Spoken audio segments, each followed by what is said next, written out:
Writing a short story is already a challenging task, but writing a fantasy short story is arguably double the challenge.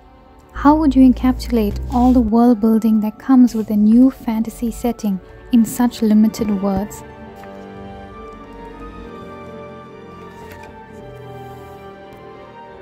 Short stories are little episodic pockets of adventure. They can be extremely fulfilling as a reader because they are short enough to finish in one setting. They are like daydreams, whisking you on an adventure before breakfast, or a midnight snack, one that you can pick up from the fridge when nobody else is awake and enjoy it for yourself. From a writer's perspective, the small word count of a short story seems like a limitation. But what if it was an advantage? And what if you could write short stories that are even better than a full-length novel? In this video, we'll be exploring 6 key things to write a crisp fantasy short story.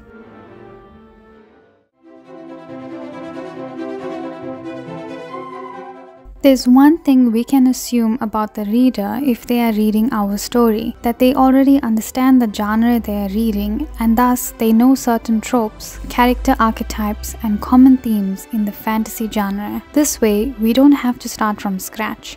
We don't have to reinvent the wheel. If we say this character is a sorceress, we don't have to further explain what a sorceress does. We can move on to more important things, such as how the sorceress uses her powers and how she got them. Is she cursed? Did she sacrifice something? What's the catch? What tools does she need to use her abilities? If we say the protagonist meets a Pegasus, the avid fantasy reader would already know that a Pegasus is a horse with wings. We don't have to further explain its anatomy, but instead, we can focus on showing the relationship between the protagonist and the Pegasus. This way, it becomes a more unique, interesting, and meaningful story, rather than an information dump. We can also assume these things about certain settings. For example, in my story, the main character is a cowardly assistant to a godlike being, and they travel to different planets, realms, dimensions across the multiverse by using portals. Portals are a common occurrence in fantasy stories. It's safe to assume that anybody who reads my story will know that a portal can transport you from A to B, so there is no need for me to write a paragraph on the mechanics of a portal. Rather, I wrote about the things that make the portals in my stories unique. They are all embedded on different kinds of trees, which grow in Thug's personal pocket dimension called the Island of Doors.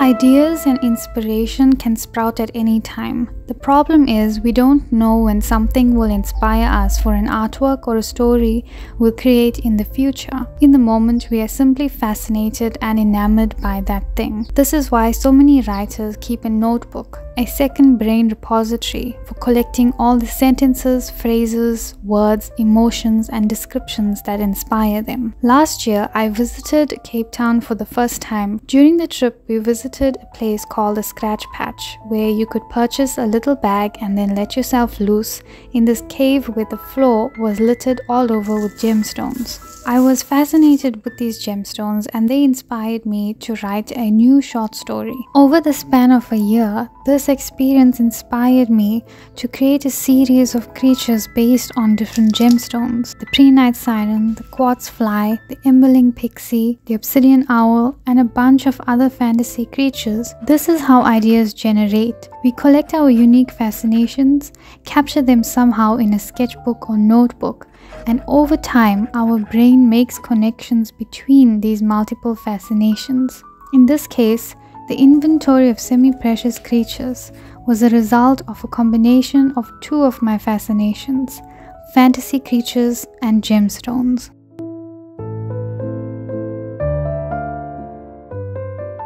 In a short story, we don't have the luxury of a blurb, prologue, or lengthy introductions. The first scene is where the action needs to take place. Think of the most suspenseful, exciting, shocking part of the story and start the story with that. It's where you need the reader to become invested in the characters. One way to do this is to have a character who represents the key aspects and themes of the story and start with their action. For example, in Rick Riordan's The Demigod Diaries, the opening scene starts with Luke Castellan inviting the reader into his crazy life as a demigod.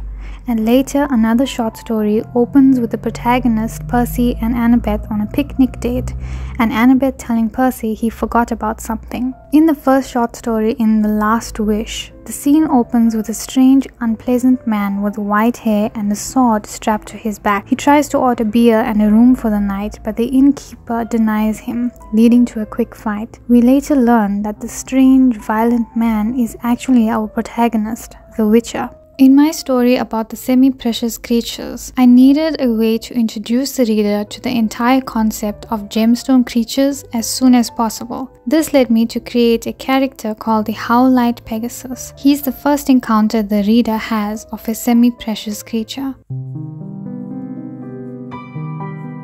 Dialogue is a powerful element for showcasing multiple things at once, from a character's personality, their background and education level, to relationships between multiple characters.